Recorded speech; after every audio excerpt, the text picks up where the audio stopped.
কেমন আছো তোমরা সবাই? অনন্যার ব্লগসের আরও একটি নতুন ব্লগে তোমাদের সকলকে স্বাগত জানাই। আজ সোমবার, সকাল এখন 11টা মতো বাজে। আমি আজকে ঘুম থেকে উঠেছি সকাল 10টায়, মা ঘুম থেকে উঠেছিল সকাল 8টায়। আজকে মা মেয়ে দুজনেরই খুবই লেট হয়ে গিয়েছে ঘুম থেকে উঠতে। যেদিন ঘুম থেকে উঠতে লেট হয় সেদিন যে কি দুর্বিষহ পরিস্থিতির সৃষ্টি হয় আজকে সেটা ফিল হচ্ছে। আর ঘুম থেকে লেট উঠলে আমার মধ্যে ভীষণ লেজিনেস কাজ করে। আমি তাড়াতাড়ি কিছু করে উঠতেই পারি না যদি আমি ঘুম থেকে লেট করে উঠি। তো আজকে ঠিক সেরকমই ঘটনা ঘটেছে। তো সকালে উঠে ব্রাশ করে ফ্রেশ হয়ে ব্রেকফাস্ট বলতে চা আর মুড়ি খেয়েছিলাম। তারপরে ওই লেজিনেসের কারণে চুপচাপ বসেছিলাম। আজকে বিছানা গুছিয়েছে মা, ঘরের আসবাবপত্র মুছেছে মা। তারপরে সব সবজিগুলো কেটে যখন মা রেডি করে দিয়েছিল তখন আমি রান্নাটা শুরু করেছিলাম। তো রান্না বলতে আজকে বিশেষ কিছু হয়নি, হয়েছিল উচ্ছে ভাজা, আলু ভাজা আর চিচিঙ্গার একটা পোস্ত দিয়ে সবজি আর মাছের ঝোল।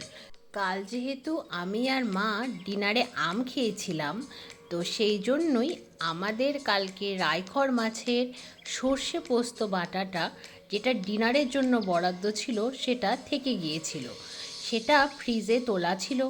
আর বাবার যে কালকে অল্প তেল দিয়ে একটা ট্যাংরা মাছের পাতলা ঝোল তৈরি হয়েছিল সেটাও কিছুটা বেঁচে যাওয়ায় ফ্রিজেই ছিল।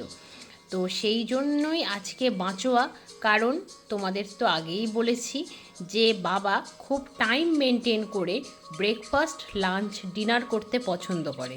তো সেই জন্যই প্রচণ্ড তাড়াহুড়ো করে আজকে রান্নাটা কমপ্লিট করতে হচ্ছে, কারণ সব কিছুই আজকে লেটে চলছে। কিন্তু ঘড়ি তো লেটে চলবে না, ঘড়ি তো টাইম মতোই চলবে। তাই কোনো রকমে আলু ভাজা, উচ্ছে ভাজা আর চিচিঙ্গের এই পোস্ত দিয়ে সবজিটা রেডি করেই বাবার যে কালকের ট্যাংরা মাছের ঝোলটা ছিল সেটা দিয়েই কোনো রকমে আজকে ম্যানেজ করে দেব বাবাকে। আর আমাদেরও রয়েছে সেই রায়খর মাছের সর্ষে পোস্ত বাটা, যেটা দিয়ে লাঞ্চটা আমাদেরও হয়ে যাবে, কিন্তু ডিনারে সবার জন্যই তৈরি করতে হবে রুই মাছের ঝোল। তো সেটাই করার প্রস্তুতি চলছে। আজকে সকাল থেকে রোদের দেখা নেই, অদ্ভুত অসহ্য একটা ওয়েদার। মাঝে মাঝে একটু একটু করে রোদের ঝিলিক দেখা যাচ্ছে, সেই জন্যই আরও অদ্ভুত রকমের গরম লাগছে, প্রচণ্ড ঘাম হচ্ছে আজকে। এটাই হলো আজকের বিশেষত্ব, অদ্ভুত লাগছে। এই অদ্ভুত লাগার পিছনে আরও একটা জিনিস দায়ী, সেটা হলো তাড়াহুড়ো। যে তাড়াহুড়ো করে আজকে রান্নাটা করতে হচ্ছে, তাড়াহুড়ো না করলে আজকে লাঞ্চ আর ডিনার একসাথে হবে। তো সেই জন্যই খুব তাড়াতাড়ি রান্নাটা করার চেষ্টা করছি। কিন্তু ঠাম্মা খুব বলতো কাঁচা জিনিসকে পাকাতে গেলে সময় দিতে হয়। সেই সময় কি আর যতই তাড়াহুড়ো করো তাড়াতাড়ি কি আর হয়? কখনোই নয়। কিন্তু তাড়াতাড়ি করার চেষ্টায় আরও অস্থির হয়ে যাচ্ছি আমি। তো মায়ের তো স্নান পুজো সবই হয়ে গেছে, মা চলে এসেছে রান্নাঘরে। তো বাবার যেহেতু লাঞ্চের টাইম হয়ে গিয়েছিল তাই মা বাবাকে খাবারটা সার্ভ করে দিয়েছে। আর আমি এদিকে রাতের জন্য যে ঝোলটা বানাচ্ছি সেটারই মশলা কষানোর প্রক্রিয়া চলছে। মশলা কষানো হয়ে গেছে, মশলা থেকে তেল ছেড়ে দিয়েছে। তারপরে এখন মাছগুলো ছেড়ে দিলাম, যেগুলো আগে থেকে ভেজে রেখেছিলাম। আর ওইদিকে কালকে রাতের আমাদের যে ভাত ছিল সেটা বেঁচে গিয়েছিল। আর ঠাম্মা দিদুন দুজনেই বলতো অনেক মানুষ খেতে পায় না, তাই কোনো খাবারই নষ্ট করতে নেই।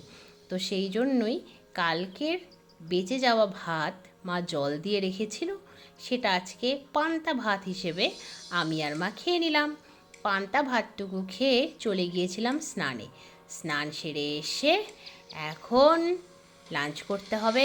তার আগে ভালো করে চুলটাকে আঁচড়ে বেঁধে নিলাম, কারণ চুল ছেড়ে থাকার মতো ওয়েদার আজকে নেই, অদ্ভুত গরম। আর এই যে আমার আজকে লাঞ্চের মেনু। লাঞ্চ হয়ে গেল, এখন ঘড়িতে প্রায় 3:45 বাজে। এত লেট এখন একটু রেস্ট করি। প্রচুর তাড়াহুড়ো করেছি, শেষ পর্যন্ত 3:45-র মধ্যে কাজকর্ম খাওয়া দাওয়া কমপ্লিট। তো রেস্ট করতে এসে দেখছি কালকের কেচে দেওয়া সেই আধা ভেজা বিছানার চাদর দুটো নিয়ে মা দাঁড়িয়ে আছে, যেগুলো আজকে শুকিয়ে গেছে। সেগুলোকে মায়ে মেয়েতে মিলে ভাঁজ করে নিলাম, তারপরে একটু রেস্ট নিলাম। তারপরে এখন জানলা দরজাগুলো বন্ধ করে দিলাম, না হলে তো হাওমাও করে সব মশা এসে যাবে ঘরে। তারপরে এখন চুলটাকে ভালো করে বেঁধে নিই, বেঁধে নিয়ে ছাদে যেতে হবে। যদিও আজকে চুল একদমই ভিজে, তবুও এই ভেজা চুলই বেঁধে ছাদে যেতে হবে। ছাদে জামা কাপড়গুলো তুলতে হবে, গাছে জল দিতে হবে। এখন দেখছি আকাশে বেশ মেঘ হয়েছে, কিন্তু বৃষ্টি হবে কি না কোনো গ্যারেন্টি নেই। তাই বৃষ্টির আশায় না থেকে জামা কাপড়গুলো তুলে আমি গাছে জল দিয়েই দেব। জামা কাপড় যেগুলো শুকিয়েছে সেগুলো তো আমরা ছাদেই ভাঁজ করে ফেলি, আর যেগুলো ভিজে রয়েছে, আজকে ভিজে জামা কাপড়ের সংখ্যা খুবই কম, 2-3টে মতো। সেগুলোকে সিঁড়ির ভেতরে যে দড়ি রয়েছে সেখানে মেলে দিলাম। আর এই যে আমার জামা কাপড় ভাঁজ করা কমপ্লিট। এখন আমি গাছগুলোতে জল দিয়ে দিচ্ছি। গাছগুলোতে জল দিয়ে ভাবছি এক্ষুনি নিচে যাব না, ছাদে দারুণ হাওয়া দিচ্ছে, একটু ঘুরে ঘুরে ছাদের ওয়েদারটাকে উপভোগ করব। দেখো গাছে জল দেওয়া কমপ্লিট, কি দারুণ হাওয়া দিচ্ছে। আর এদিকে ফুল সুন্দরীরা হাওয়ায় কি দারুণ দুলছে, দেখেই মনটা ভরে গেল। পুরো তো ঘরমাক্ত হয়ে গিয়েছিলাম, তাই ভাবলাম চোখ মুখে একটু ভালো করে জল দিয়ে দিই। দেখো মেঘ তো আরও জমাট হয়েছে। এবার আমি নিচে যাই। আমি নিচে এলাম, মা সন্ধেবাতি দিয়ে দিল, আর আমি এখানে করে নিলাম আজকের সান্ধ্যকালীন চা। সান্ধ্যকালীন চায়ের সাথে আজকের ব্লগটা তাহলে আমি এখানেই শেষ করছি। আবার দেখা হবে তোমাদের সাথে খুব শিগগিরই অন্য একটা ব্লগে। তোমরা সবাই খুব ভালো থেকো, সুস্থ থেকো, সাবধানে থেকো। ব্লগটা কেমন লাগলো কমেন্টে জানিও, ভালো লাগলে একটা লাইক করে দিও, চ্যানেলটাকে সাবস্ক্রাইব করো। Bye bye.